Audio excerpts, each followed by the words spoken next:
on the 1372 show, the QB and the OG, TJ Downing here inside of Tom Benson Hall of Fame Stadium, live on the grounds of the Hall of Fame Village, powered by Johnson Controls with President of Operations Mike Levy. Hey, great to have you on. Since we've kind of started this show, we've been able to get some of the different people that work within the entire village. So many different moving pieces. Before we kind of talk about what you do here, how you got to this point in your career, we know that the big central theme here is football. Talk about maybe a family history, your history. What has kind of linked you to the game in any way special? And if not, how special has the game become to you by working here? Yeah. So, you know, um, loving football doesn't, is not a prerequisite to being here. Probably will disappoint a few people telling you that I'm a big Steelers fan, grew up in Pittsburgh. I know, sorry everyone. I do like the Browns. Definitely are my second favorite team to watch. Believe it or not, I can separate the two. Definitely grew up as a big football fan. Worked a lot, in football. It was really interesting recently. The USFL is coming back. I don't know if you heard Yep. about that. So the team in Pittsburgh, the Pittsburgh Maulers, are coming back. I started them up back in Wow. 1983. Yes, I was on that, and we only lasted 1 year because our owner, Edward DeBarlow Sr., he decided and had the foresight and was smart that the league was paying way too many dollars for the first round draft picks. Herschel Walker, Doug Flutie, Steve Young had a big 25-year, $25 million contract. That was a big deal then. So yeah, I started back up then. I can't wait for our reunion when we get everyone back together. But it's pretty wild that they're starting the USFL back up. Boy, that's it's interesting you say that the connection for yourself to the USFL draws right into me. And we were actually just talking about Eddie DeBartolo Jr., who's in the Pro Football Hall of Fame here. Just a couple days ago. My father played for him, was on the first Super Bowl team for the 49ers. And then at the end of my father's career, he jumped on with the Denver Gold to finish. How about So that? he was a member of the USFL, and we got a chance to talk about that the other day, that it's starting back up. I think it's a great thing. And we'll give you a disclaimer here. Even though we're inside of Ohio, the great state of Ohio, and a lot of Browns fans here, we accept all 32 teams Okay, here on the thank you. Okay. 1372 show. My partner, who's out with COVID, shout out to the College Football Hall of Famer Jim Ballard. Hope you're getting better, buddy. But played for played for the Dolphins, played for the Falcons, spent some time with the Bills. I was able to spend some time with the Arizona Cardinals. So we love all teams here at the Pro Football Hall of Fame at the Hall of Fame No Village. doubt. Great to again to hear that it's not a disclaimer or it's not a prerequisite for you to love the game of football or have a huge history in a game of football Right. working here, because you want to have just great minds involved with everything that's going on. No doubt. And so I'll just give you an idea of my football career. Or I told you 1983. Then we go forward. Boy, I think it was 2000, maybe 7. I started up the Cleveland Gladiators Oh wow. with Bernie Kosar, and Jim Ferrera was the owner. Once again, incredible. It lasted 1 year. We had 17,000 plus at Quicken Loans Arena at the time, That's awesome. and we averaged over 14,000 a game. Made it to the conference finals. I tell you, I absolutely love arena football, and I wish they can get it back together. And we were called the Gladiators, and those guys literally were gladiators, going out there. A lot of them playing both sides of the ball, and started. I was the president of the team, and we started from the ground floor and had about 3 months to put the whole thing together. And we opened up in front of 17,000 plus with 45 sponsors and one heck of a team. You know, it's great that we can talk about these different leagues here at the home for the greatest Hall of Fame in all of sports for the NFL, the Pro Football Hall of Fame. Um, for the Arena League and even the USFL, it's great that you have something come back to kind of not just compete against the NFL, but to give guys that can't make these NFL teams because there's only a limited number of spots the opportunity to continue playing, provide for their families. Great what we're doing here for the NFL Alumni Academy, Correct. allowing these players to become more of like a farm system. Hey, somebody for the Packers goes down, let's call Dean Dalton and his guys here and see who we can't get into training camp tomorrow. Do you see, just from your time there with the AFL, a chance that or how it may be stopped and what maybe could be done correctly to get that back again? Yeah, I really think that. the people that are in Arena Football League, there's a couple guys that they were in camps, NFL camps, but really our most successful players went to the Canadian Football League. But I think more of the new startup USFL and the NFL Alumni Academy, and they're even talk about Major League Football Hmm. League, coming. So I think there's a possibility, but to make them work, a lot of them you got to sell tickets, you got to sell Yeah. sponsorships, and you really need to have business people running these leagues and not just people that are focused on the sports side of it. If you really want to make it a viable business, otherwise, just start up like a training camp only, Hmm. and not have any people come and so forth. But it's really, you know, a lot of these leagues haven't succeeded really because they didn't have a good business plan. XFL is another one. Yeah. When you look at your daily job, what you do here, president of operations, you have the history of being able to start something up, run it, operate it. What is it that you do here on the grounds of the Hall of Fame Village on a daily basis that kind of helps make this whole thing run? Yeah, I mean, it's really no different than a coach on a team, right? I mean, you have all your different, vice presidents and directors, or who basically have, it's kind of like having your offensive coordinator and defense. They all have their different disciplines, but really, in order to win, you can't just do it by having a good offense or defense or special. It's everyone coming together. So really, I have to be kind of that glue Hmm. and just bring everyone together, and we have our game plan and just go after our game plan. But that's really, whether it's business, off the field or on the field, it's really run the same way. Mike Levy joining us on the 1372 show, the QB and the OG here inside of Tom Benson Hall of Fame Stadium. Shout out to a couple of our partners, the NFL Alumni Association, CH Vallis and Associates, the Cigar Lodge, and obviously the Hall of Fame Village powered by Johnson Controls. Appreciate you taking time out of your schedule here. I know it's Christmas week coming up. It's starting to get a little bit colder. We see a lot of equipment moving out there. How does that whole process work for you guys? We know that you've just recently announced a $30 million construction loan. Um, is there a time being around here where it just gets too cold that you can't do anything on the ground, where you say, okay, we're going to stop things here right now, and we resume at this time frame on these projects? Do they stop football games when it's too cold? Well, not too many of them. Okay, there we go. So we're just moving forward. I mean, we have our Constellation Center for Excellence. That's closed in. It's done. I mean, that's done. You guys just did a ribbon cutting on that Yes. the other So day, right? and we'll be moving in there. We'll have offices. Really just waiting on furniture right now. But in our fan engagement area, our retail area is close to being closed in. And once you get closed in, it's a lot easier to operate. So really, we're looking for going straight through. And then our Center for Performance that we expect to be done by mid July. Most of that is groundwork, foundations, and just we're just moving forward. I mean, you may have a couple days where it's too cold or too windy, but for the most part, the game plan is keep playing. Keep push, keep driving down the field. Talk about a couple of your neighbors that will be in there inside of the Constellation Center for Excellence with you guys. We know Sumo will be in there. I believe Starbucks also will be opening up, and the NFL Alumni Association now has their headquarters here. Yeah, so they'll be here. Constellation, Starbucks will be here.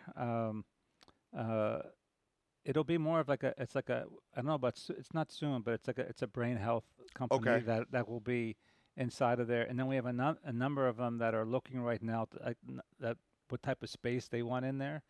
But it's interesting is that people look at from the highway and they go, oh, it's an office building, and once they get inside, they're like, I got to be here. Yeah. So right now we're in the process of now that we're done lining people up, getting them in here, and once they come in, it's just a matter of saying like, I give me 5,000 square feet or 3,000 square feet, and just doing it from there, and just kind of just building that puzzle of a building together. When you look at the retail promenade, which you just mentioned, we know that there's going to be a Top Golf that's going in there. Now, for most people, when they think about Top Golf, they think about it almost looks like a World Series pennant coming up out of the ground with the big pillars out Yep. there. And a lot of people really don't know that haven't been there what that all entails, how this one kind of differs from some of those ones in the larger cities, or maybe the one up here in Independence off of 77. How have they kind of managed to fit this thing in your space here? So let's just call it the arena football of Topgolf, and the Okay. reason is it's indoors. Okay, so these are called Topgolf swing suites. So we'll have 6 or 7 of these bays, and you're basically hitting into, you're hitting the golf ball into a bay, and there's a lot of different types of games you can play beside golf. You can play baseball, and there's a hockey, and there's uh, even like carnival games. So these are indoor. This is an indoor Topgolf, and it's owned by the same company that owns Topgolf, and it will be inside of our Brew Kettle restaurant area, and that's going to be in our fan engagement area. So people will be able to book parties. We'll have leagues. We'll have instruction, but it'll be for all ages, and kids who can have birthday parties there, and golf and do other type of activities. So it's not the outdoor one you're thinking of, but it's kind of like I said, like the arena football version. It's indoors, but it's really exciting. It's fast moving, and it's going to be inside the Brew Kettle restaurant. And what's also cool about it is that it has a almost 4,000 square foot outdoor patio, so people can hang out there, and it looks right into the stadium. Oh, nice. Now, are you an avid golfer? No, I'm a tennis player, Okay. but Well, again, it doesn't really matter like what you like. yeah. I've worked. We even talked about so many different sports that it really doesn't matter. To me, it's all about um, allowing people to have a good time, and it's all about entertainment. It doesn't matter the size or the shape of the ball. It really doesn't. Well, so keeping with that same theme there, you guys just released kind of a virtual graphic of how this indoor facility will be laid out, and I think it kind of surprised a lot of people. Oh, it's going to be a dome, and that's just an intriguing thing when we hear about that, right?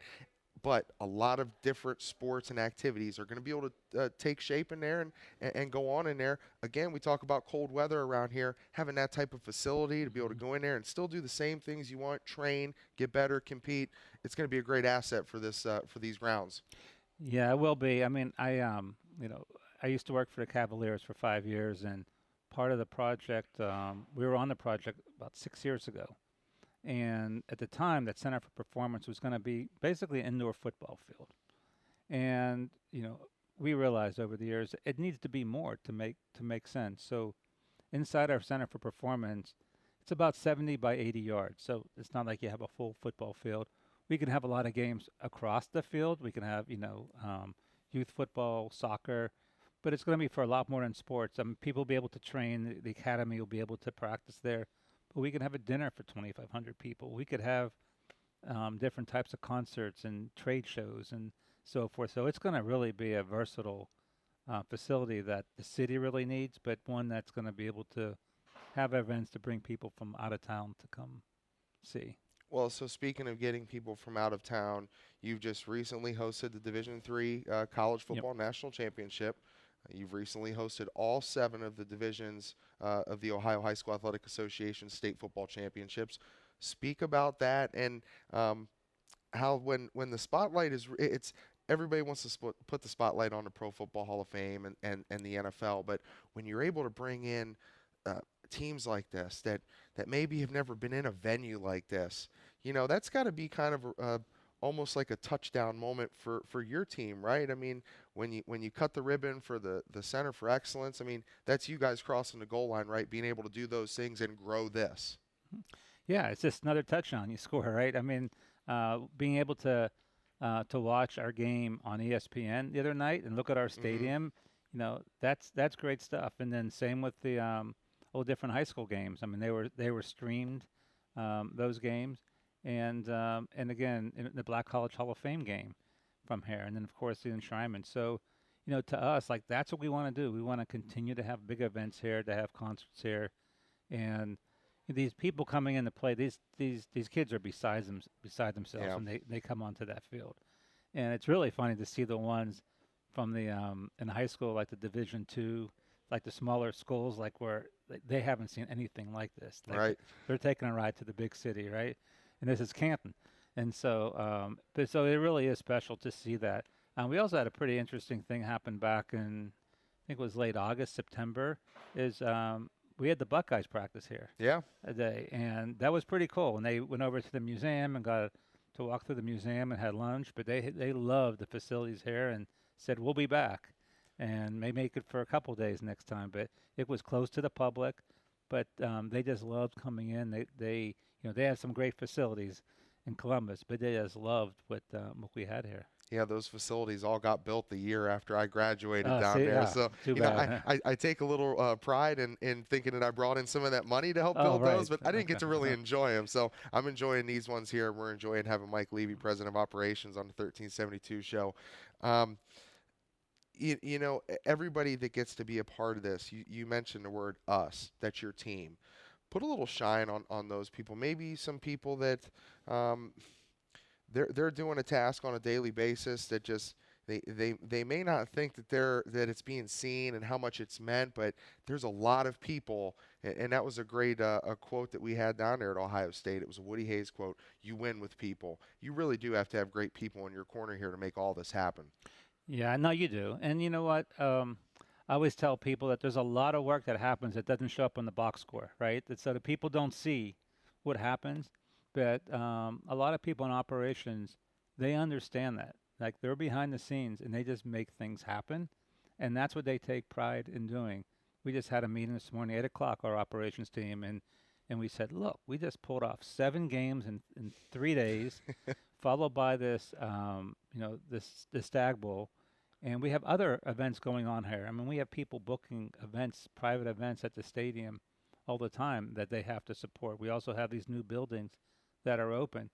So, it's really just about getting the job done, taking pride in it, but it's also nice to know that you were part of people having a good time. I Yeah. mean, that's what's driven me, you know, 37 years being in sports entertainment industry is walking out into that field or court or stadium and knowing that you're a part of a great happening. Did you always know from the start coming out of high school, wherever you may have went to college at, that you wanted to be in the sports and entertainment industry? No, I was in advertising, communications, and was working at a health club and got an opportunity to work in USFL and sales, and I did it. And USFL led to indoor soccer, to boy, hockey. Worked for the Pittsburgh Penguins. Brought Mario Lemieux home from his first practice back in '84, and then from there it just went on. So was it something with that first USFL gig that just it was a bug that just caught you, or was it okay? Now I'm going to go into indoor soccer. I'm going to go to hockey. It's just the next challenge or Well, they step. they were all owned by DeBartolo, Okay. all three of those. But once I did that, it was like, yeah, I think I can do this, and I excelled at it. And then from there, I went on to Houston, work Houston Astros, and then built up the world's largest Greyhound racetrack, and then 3 of them in a casino, and all different sports. So I got to ask you, are you from Youngstown with the No, DeBartolo connection? no, it was just he just happened to run the Civic Arena. Yeah. And so I was just, I lived in Pittsburgh, graduated from Duquesne, and just went out and started a sports career. But it's been interesting. We talked about football, and I know I started off telling people I was a Steelers fan, but I worked for the Browns too. So I know it was at first hard to look at myself in the mirror, like, what are you doing? But again, it's like but that's what I enjoy doing. That was after the Arena Football League basically shut down. The Browns were looking for someone to really start running their business side of sales. They really didn't have one. Most of the people were part time, hourly, and I just came in and really helped um, build what's there today is from their sales, the sales side. All right, we'll finish with one last question here. Yeah. So we recently had a former player on the show where he talked about how I believe you guys still host a rookie symposium here. Or do you have Browns players that come down and they kind of tour the hall? Maybe the rookies come Well, they in? do it. I think they do it at the hall, not at the village, but definitely, Okay. yes. Well, let's just kind of talk about that centerpiece and what we talk about excellence and these great players that are able to come in and basically cement themselves, their legacy, their bust for all time. The player said, I wish they would have had that type of symposium when I was playing because maybe it would have given me something more to shoot for. Not just playing for the money, but for it to be immortalized like that over there. When you look at that centerpiece right there on these grounds, that special week that we all share, football lovers, at the end of or at the beginning of August, what's kind of your favorite event? What is something that sticks out that you say, hey, I love the parade, or I love the moment where those guys actually get the jacket, or the game or the concert. Is there one thing that sticks out to you? I really don't think about the Hall of Famers. I really think about the people. I Yeah, mean, they have spent a lot of time, a lot of money, and a lot of uh, energy. Planning for this weekend for their big time. And when I look at all the events, I go to a lot of the events. I really kind of like look at the people thinking like they're having the time of their life and they're celebrating football and they're celebrating people they grew up watching and their favorite team.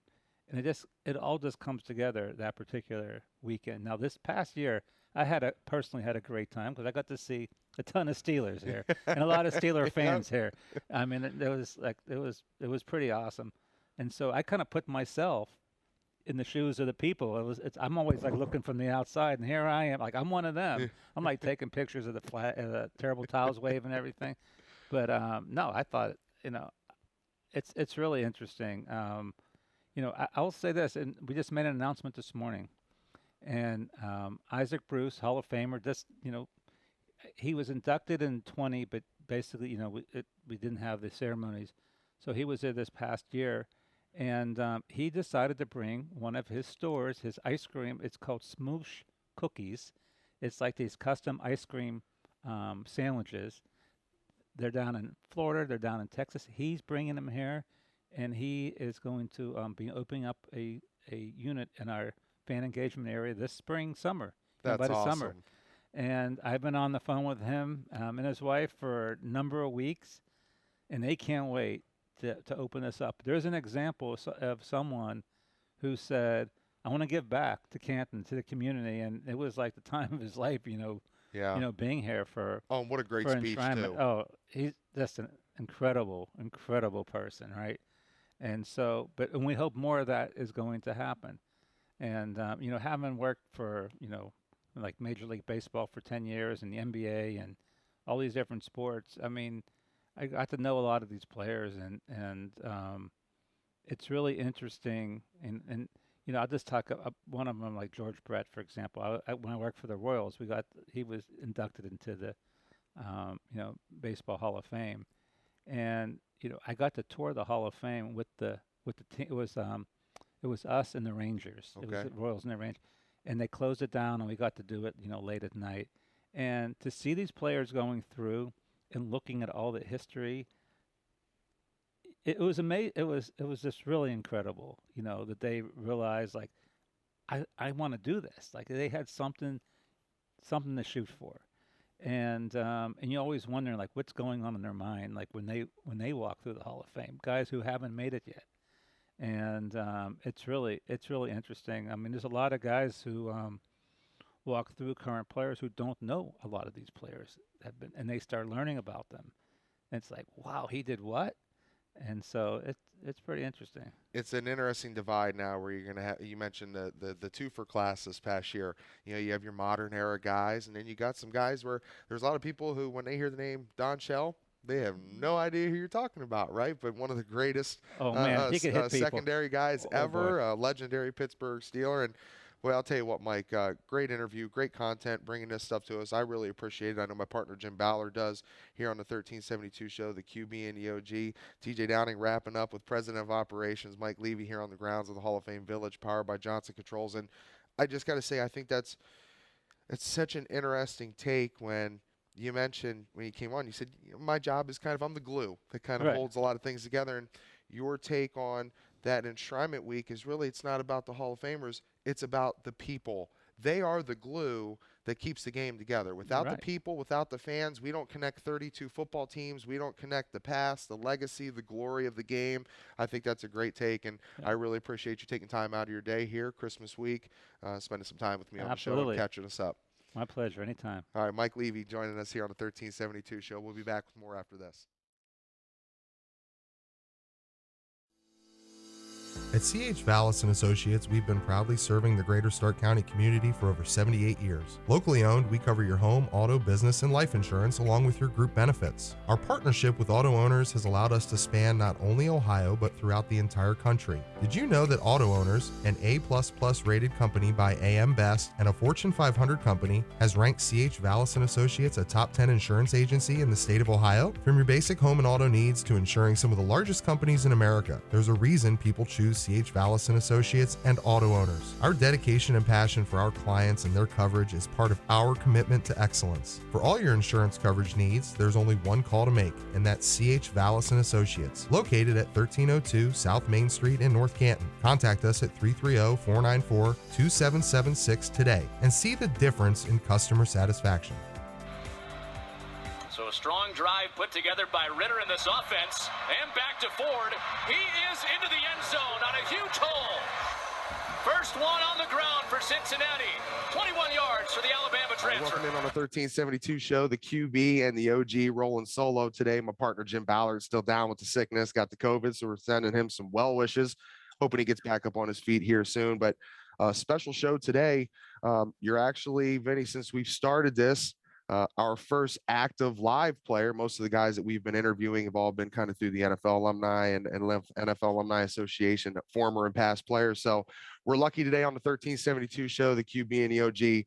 We got Vinny McConnell, starting offensive lineman for the Cincinnati Bearcats, a former Massillon Tiger. Your boy JP Simon, he plugged me in and got me linked up with you, man. And it was a no-brainer when I first saw him. I said, man, to be able to talk to you ahead of the biggest game in your school's history. I mean, just talk about everything that's been going on right now through your practices. I know you guys just wrapped up. What's the vibe on the team, man? I'm sure it's got to be an all-time high, right? Oh, yeah. So, it's definitely, the biggest game in program history, but, the vibe in the locker room, the vibe on the field, these guys are just, coming back out every day. It's kind of like it's a regular game. And like, just to like not, give these guys to be the big Alabama team that we've seen in the past. We know we're a good team, and we know that, this isn't just we're going to the playoffs. It's going to be a fun game. Like, everybody's pretty locked in. Everybody's preparing their asses off. We haven't really gotten too much into Alabama prep right now. We're just kind of focusing on like getting better ourselves. We're doing like phases, like first and second down was the last like 3 days. Today we're working on like third downs, but we're going to really get into like Alabama prep starting on Monday, and everybody is ready to go. Everybody's not, going too crazy about it. So I had Coach Fickle. He was linebackers coach for me at Ohio State. I played offensive line there, and know all about those bowl practices and how it kind of seems like what you're telling me is a similar situation maybe that he pulled right from Jim Tressel's back pocket. Stick to your typical game week. No reason other than maybe watching some film here or there, kind of getting familiar with those players. But as far as what you guys will do, what you will install, do special that week, keep it to that weekly basis and kind of get back to some of the basics, just continuing the grind. And, bowl practice has kind of changed, my man. When I went to the national championship game, we took 51 days off after we played Michigan to win the Big Ten championship.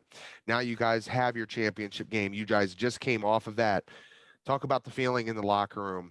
You guys walk off the field. You got the trophy in there. You know that you're locked in for the college football playoff. I mean, to have that celebration, that moment with your teammates, that's something you'll never forget, right? Oh, absolutely. That was definitely probably the best moment, of my career, like memorable, at least, go in there and everybody's just going nuts. Like, I don't know what all I'm allowed to say on here, but it's quite a celebration. Listen, man, I'm gonna have you ask Coach Fickle this. He's listening now, so he already knows. Listen, when we beat Michigan for the Big Ten championship in the locker room, we had the bottles already lined up. Coach Fick came over there and took a shot of Jack with us, man. We were going nuts. That's part of what the locker room's supposed to be like. Other than my old partner Kirk Barton, who was smoking a cigar and had the no smoking sign right up above his big fat head in the media room. Like, all right, man, let's not try and rub the rules in everybody's face. And now with what you guys have to deal with social media. I was on the back end of that, like 2005, 2006. It all started getting popular. Cell phones were still flipping at that time. So now everywhere you go, you're getting videoed. Everything you put out there, it's for everyone to see. How have you managed that? What is Coach Fick and Coach Gillums? What have they put in place to kind of help you guys funnel and navigate yourself through this world? You know, I think just the culture that we've kind of established, like nobody really does anything that's like real crazy. I mean, there's some cigars, obviously, like everybody kind of posted there with their cigars, but I'm pretty sure that's fine because nobody said anything. We just have a group of guys who kind of know, what to do, like right and wrong, and how to stay out of trouble. Well, and I'm sure none of you guys want to face the wrath of Luke Fickle. That's right. Come on now, man. That's right. So listen, one of the things we always did when we put first day of pads together was what we called the hoot and holler drill. I don't know if you guys do a variation of that or not. Basically, you got 3-0 linemen, 3D linemen, a guy coming 10 yards back as a safety, a running back, and boom, 15 yards deep, 10 yards wide. Who's going to get it done? That's really a proving ground, right? So everybody always gets a little excited for that moment. You go back to high school doing Oklahoma drill. First day you get to crack somebody, man, it's always fun, right? So guys would get out of control and you're trying to move on to the next group of guys to do the drill, and guys would carry stuff over. And then the enforcer would come in, Luke Fickle, plain clothes, just with his whistle and his shirt on. And he would start picking dudes off the pile, like grown man, gorilla strength, just dropping 22, 23-year-old dudes in full pads and helmets. Fick would get right in there. Sometimes he'd come out and he'd be bleeding and he'd just be smiling. I mean, you're talking about a dude who played through a Rose Bowl game with one arm. I mean, you're an offensive lineman. If I know that dude's got one arm, oh my God, I'm attacking you and I'm going to try and just continue to weaken you. But Luke's a guy that he instills that toughness. He kind of defines it. Do you guys do anything like that in practice? And just talk about your coach for a second, put some shine on him. I know he's the best coach in the country. He's really meant a lot to you. Yeah, absolutely. I mean, since day one, since I've got here, tough and nasty. That's our motto as a team. It's kind of instilled through the weight room training, the off season, but even in like preseason, obviously in preseason camp, like we'll do similar drills. We call it the circle drill, and basically just two guys line up like nose to nose and just try to drive each other back, and like whoever it's like winner loser, like. Proving ground, man. Drives the other person back, is the winner, and that's that. Who's the badder dog on this drill right now? That's what we're gonna find out, right? So then you get into towards the end of practices, and the guy that I had a legendary battle with, it turned into like a total post play fight, was Marcus Freeman. All right, so and Fick was always sending his guys through the A gap and pulling off these little Bama stunts and stuff. So we're linemen. We got to prove that we are the baddest dog out there, right? So Marcus and I were getting into it. Everybody's fighting out there, and at the end of it, you just kind of look at that dude and you're just laughing, like it's just funny, because it's just football, it's nothing personal. We all get a little heated out there, but through the last couple of years, you've had a chance to go against Marcus Freeman's defense in practice. You get a chance to go into South Bend and go against his defense on national TV. Everybody's saying, okay, this is the moment where Cincinnati's either going to make it or they're going to fake it. And you guys went out there and showed the country something. How was that? I mean, and to know that it was going against one of your former defensive coordinator from the year before, that had to have been fun for you guys up front. Oh yeah. I mean, for that game, I was actually out. I had gotten, oh no, I didn't know that. Yeah. So like the second week of the season, I was like sick as dog. And, no, I ended up playing with it. I thought it was just like we thought it was like salmonella or something, right? And we finished the week off, and I've been sick for like 14 days at this point. And they finally go, and I get tested, and I got mono. So I'm out for a month. I lose 20 pounds. But I was out for, it was like a bye week. I missed the Indiana game completely. I was like at home, but for the Notre Dame game, I was kind of like, I was on the sideline. And just speaking from like the offensive line standpoint, like these dudes were going out there and just like they're having fun. They're confident, playing loose. We have a few young guys, a few like transfers who a couple of them got to play against Freeman's defense. Well, most of them, I should say, but I know they were amped up about that. Put a little shine on some of your guys, man. You mentioned that three of those guys were all conference, and you and I both know that whole experience and what it's like, man, to be able to get 5 guys on the same page from left tackle all the way over to right tackle. The thing that the normal person doesn't realize, that's never suited up and played the game or played that position, is when you're out there and it's loud and you're trying to communicate things so that the offense can run properly, and you don't get a quarterback who's getting carted off the field because you didn't pick up that backer coming off the edge. Put a little shine on your guys, man, and just talk about what's the bond that you guys have, some certain things you guys might do. Is it a Thursday night, go down to Hooters like we used to, or, something, but I know you guys got a special group. This is probably the most special group that I've ever been a part of, like ever. Like this O-line, we are so like tight, man. It's like, it gives me chills. Kind of makes me a little emotional, but man, I love this group. You're like an offensive lineman, Tony Romo, man. Like that's my tackle. No, it does give you chills though, and I'm feeling those same chills because I remember what it was like when you didn't even really need to say something to the guy next to you. You could just see it through your eyes and what those guys were doing on defense. That linebacker sliding over, you already know. I know your dude's pinching. I'm gonna pick him up. I'm gonna be there for you.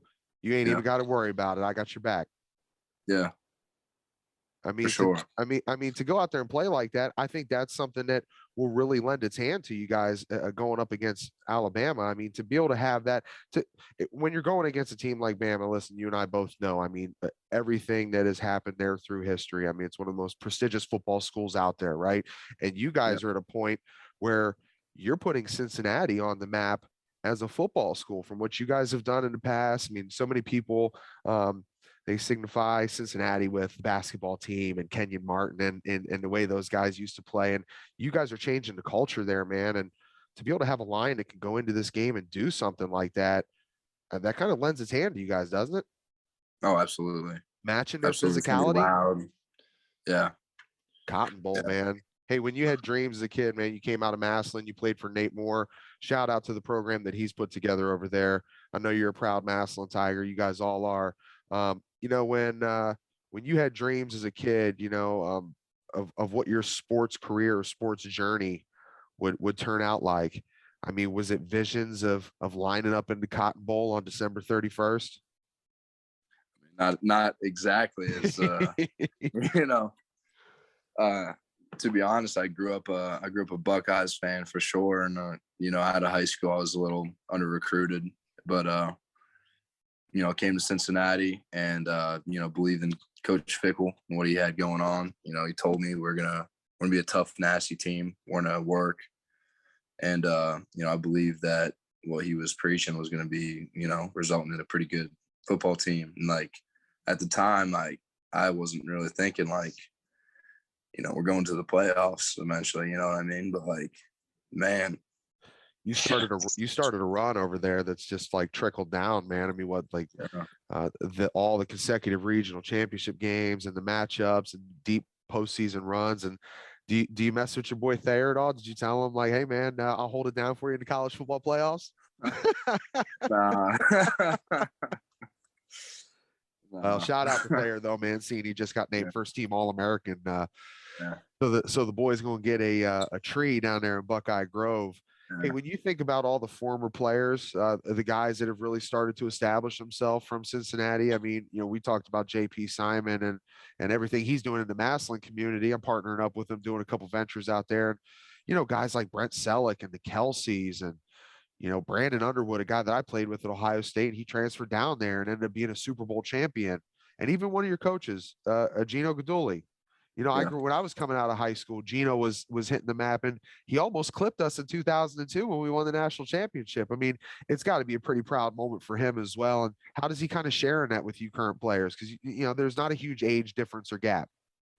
Right.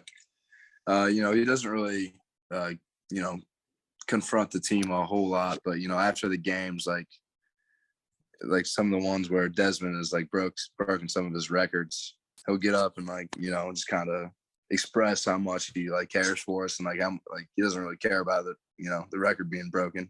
Of course he's happy for Desmond, but you can tell he's just more happy for the team and whatnot. So all right, well then you just mentioned him, man. You got to put a little shine on your quarterback. That's our guy, right? I mean, it's offensive lineman. That's our dude, right? So I got my picture right back here behind me, man, protecting my quarterback. That's what it's all about.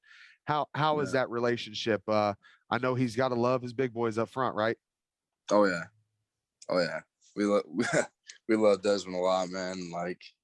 He'll come down, have some beers with us or whatnot and chop it up. And the other day he kind of put something together with this NIL stuff with Bose, and he took all the travel O-line guys out to lunch and gave us all a pair of Bose headphones. It was that's awesome, pretty dope.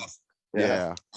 That was one thing that I was just getting ready to ask you was, with all that stuff going on, everybody's got their own opinions, right, about how college football is changing. You look at a move like what Brian Kelly did, just dipping out on your team before who knows, and the NILs and the ability for a dude coming straight out of high school, you could put $1 million in his pocket. I mean, that's changing the game right there, isn't it? Yeah, big time. As O linemen, it's a little bit different. We don't really get all the glory and the fame. It's gonna make you work a little harder, though, right? Yeah. You gonna go a little bit harder on the back end of that play, thinking, man, I might have somebody waiting to offer me 25 stacks after this game. Hey, talk about your family too. I know one thing that we have in common, other than just being OGs and good-looking dudes, big sexy dudes. We both have a mom named Sue. Talk about Grandma. That's your Grandma Sue. Okay, Yeah. Talk about your parents and what they've meant to you. And again, you talked about coming from the community of Massillon and how Nate kind of just brought that feeling to you guys, a family vibe. You really, from A to Z, starting out as a kid, getting all the way to the point you are now, you don't get where you are without a strong mom, strong dad, and grandparents behind you. Yeah, absolutely. I mean, as I was a kid, when I first started playing football, I loved it. Of course, you're just out there playing, having fun with your boys. Because there's definitely been points in my career where I've been man, I don't really know if this is for me. Maybe I should try out something else. But my parents were always in my ear no, this is what you're supposed to, this is what you're meant to do. You're good at it, just stick it out. And I obviously listened. Thank God. Yeah. I stuck with it, and because at this point I was kind of struggling athletically. I was not a very athletic guy, trying to play athletic positions like tight end, D end a little bit, but I kind of fell into offensive line kind of going into high school, and that's kind of where it all started to form up for me, and I started to be able to perform pretty well, and through working my ass off, trying to get my footwork right, getting strong in the weight room, gaining weight.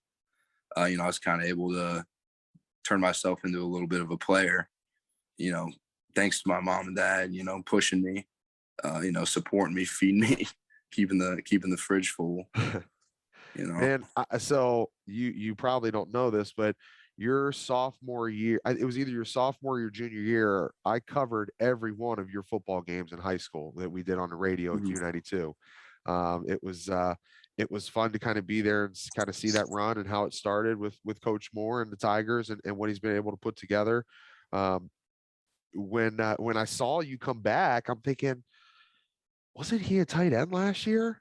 And then you're playing offensive tackle and you just kind of see how it develops. I mean, for me coming out of high school, I was lucky because I had an offensive line coach, Chuck Steiner, who had played for the Buffalo Bills. So he's teaching me some stuff, but it was really when I got to my offensive line coach in college where he taught me how to play the game, how to finish people, how to completely dominate people, to impose your will upon people, and to be able to just pick up everything.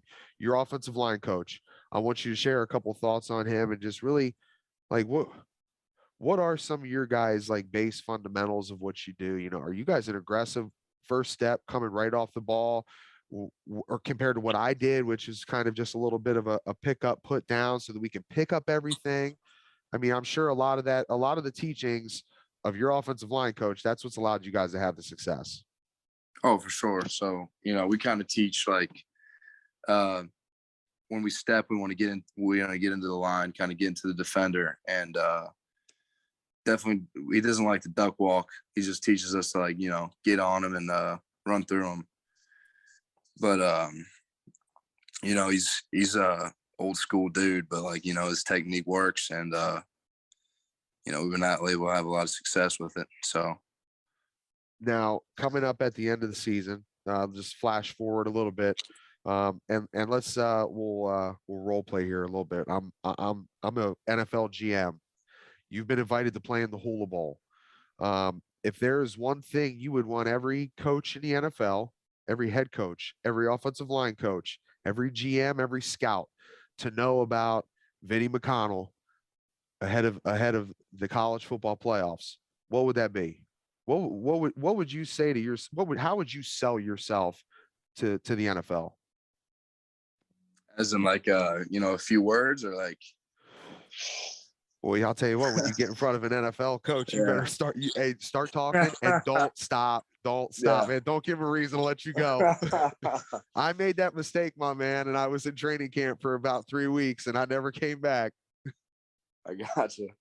So, I just want to say that I'm a perseverant dude. Like, quitting is something that you will never see me do. When times get tough, I work harder, I grind deeper. And, I also want to say, I'm very versatile. Like, I played all 5 positions on the offensive line, like in the game. And, starting off with like tackle, my first year I was left tackle. And, I kind of got in like some like times we were like blowing out teams, and like I played pretty well. I played left tackle. I played right tackle against Ohio State when we played them. Didn't give up any sacks. There you go. I played guard, left guard, right guard, center. Started at center a game this year. I just feel like, whatever position that you kind of throw at me, I'm able to adapt and adjust and get the job done. Stick with that theme, man, because versatility is really the one thing I came to find out with my short time with the Arizona Cardinals was if you can play guard and center, you are that much more valuable to a team. It's that much more of a reason for them to want to keep you. And that's more reasons for them to put dollars in your pocket. We aren't guaranteed in life any more days than anybody else, just like the game of football, so there's only so many snaps that's left in all of us. We don't know when that's going to be, but the more stuff you can do, the more valuable you are. Obviously always staying healthy is a key part of that. Being inside of a program that has really started to rise during your tenure there, and you get a facility like the NIP, man. Everybody talks about the NIP. What's it like playing at Nippert Stadium? Nippert is electric. It's like rowdy, man. Like, when we're about to kick off the ball, they start playing Pump It Up. Everybody's going, pump it up. It's kind of sweet. But during the championship game, everybody was, one was pretty sure that we were going to win, going into like the fourth quarter. We're just having a pretty good game so far, and the crowd's going nuts. Everybody turns on like their little flashlights on their cameras, and like everyone's just getting loud, like chanting, "Go Bear!" Like it was crazy. It's the loudest, like one of the loudest environments I've ever been to. Probably the second to we went to UCF a couple years ago, and it was college game day, and they had the metal bleachers in their stadium, and everybody's just pounding on the bleachers, yelling, shouting. I couldn't, like, this is the loudest sound I've ever heard in my life. But, Nippert, better environment for sure. Best environment that I've played in, probably that championship game. Listen, you're getting ready to walk into a stadium, the Cotton Bowl. They got the big TVs, right? Yeah. AT&T Stadium. Okay, Yeah. Hey, we always know, like, after plays, it was when we played in the horseshoes, like, you just look up at the screen because you can tell if you screwed up or not, or you can see who screwed up. Guys be coming back like, "Oh, I got my dude." No, wait, no, you didn't. I seen you right up there on the screen, man. You just got beat. Man, I'm sure you can't wait to get things strapped back up, man. And we're all pulling for you. I think you guys probably all know that obviously being the 4th spot, you're not the odds-on favorite to win it, but that the majority of the country in the college football world, the football world, is pulling for you guys, because this is what the college football playoff was essentially made for, was to get Cincinnati in there, get a Cincinnati, or like when I played, it was trying to get a Boise State or a TCU into the dance against a big dog, and let's roll the chips out there and see what happens, right? Yeah, absolutely. I mean, this is a team.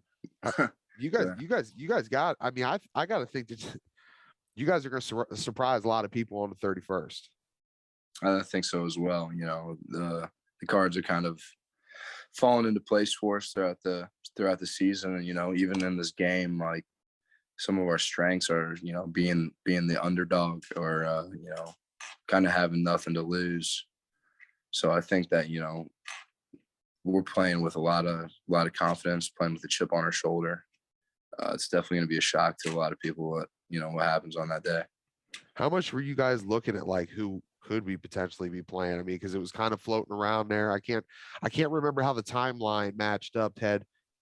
When you guys played recently against Houston, had Michigan, Ohio State already played? Like, did you guys know that Michigan had beat them and that they were kind of locked in? And okay, so but for you guys, it was really like, okay, we're going to get the 4th spot. We're going to have to probably play Bama, or you didn't kind of know because you didn't know what was going to happen with Bama. And I mean, do you guys go by the philosophy, I don't care who we're going to play, let's just line up and do it? Yeah, I mean, like, trying to think of the formally, yeah, like, we don't really care all that much, but I have my personal, like, I really wanted to have another shot at the Buckeyes, man. I think But that you would have been said you awesome. grew up a Buckeye fan, man. You wouldn't want to take down Michigan Exactly. one time real quick? Oh no, I mean, yeah, that'd be cool too, but after that game a couple years ago, I'd like to get another shot. So now, who were you locked in against in that game? I know obviously a handful of those guys ended up going and are still playing pro ball. I know it would have been Nick Bosa.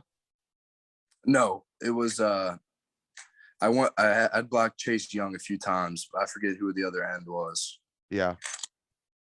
But well, yeah. I mean, you see what Chase is doing, like you said, you didn't give up any pressures, any sacks. You did your thing against somebody who was a number 1 overall draft pick. I got to think that GMs are out there looking at you right now. Again, stick to the versatility thing, man. You don't know if you'll do a combine, or have they done invites yet for that? Or I know, does Cincinnati do a pro day there? Yeah, we'll have pro day. Okay. That's always a big thing for us, right? Our numbers, our measurables. What are you doing in the weight room, man? You 450 plus on the bench? I mean, before I got sick, I probably would be, yeah. But it kind of, the sickness kind of put a big detriment to my strength a little bit. But Yeah. you know, I'm working back. You know, we get after it. We're in there. It's pretty juicy. Are you a speed guy, man? Are you sub 5.0? Yeah, I think so. I think I can for sure. We haven't really ran the 40s in my time here, but I think I could get it. What was your weight that you were carrying before you got sick? How much? How much were you? I was about 295, 290. How much have you gone down to now? You did you drop a good 10 real quick being sick? Yeah, I'm about 280, 285 now. Yeah. Have you been 300 plus before? Yeah, I have. It was actually a few years ago, but you know, for some reason, whenever I get kind of heavier, I get sick and I like lose the weight. It's kind of weird, but man, that's crazy. I'll tell you a funny little story here, man. So when I was in Arizona, I always kind of struggled with my weight. A lot of guys struggled with weight the other way going up. I could never keep the weight on. I felt better playing offensive guard at 290, 295 pounds because I can move, I can get out into space, and I can cover as long as I still got that strength coming behind me. Whenever I would play at 305, 306 pounds, that 10-pound difference made so much of an impact throughout a 4-quarter ball game. You know, you felt a step slower, but so I get out to Arizona with the Cardinals and my contracted weight is 306 pounds. We go up to Flagstaff, Arizona, 8,000 feet above sea level. And within the first 2 weeks of practice, I went from 306 to 282. Man, No NFL team's going to want a guy at 282 pounds playing offensive guard. You know, it's just not going to happen. So, you know, it's one of those things, man. If you can get it under control and you get you know your body as well as anybody, you get to that point where you're locked in on where you need to be and to be able to maintain that and keep that. You know as well as I do, man. The name of the game is health, right? Yeah. Well, keep it up, brother. Hey, Vinny, I appreciate you taking time and joining us on the 1372 show, the QB and the OG. Shout out our partners over at the Hall of Fame Village, powered by Johnson Controls, and also the NFL Alumni Association. Anybody from the NFL alumni and our NFL partners listening here, we got a versatile lineman. We got as versatile of a lineman in the country as you're going to find. Check out Vinny McConnell and the Cincinnati Bearcats as they get ready to take on Alabama in the Cotton Bowl on December 31st at 3:30. Blessings, man. Go out there and get it done. We all know you guys can do it, man. We're pulling for you. Appreciate it, man. Thanks for having me, TJ. Yep. Thanks a lot, Vinny.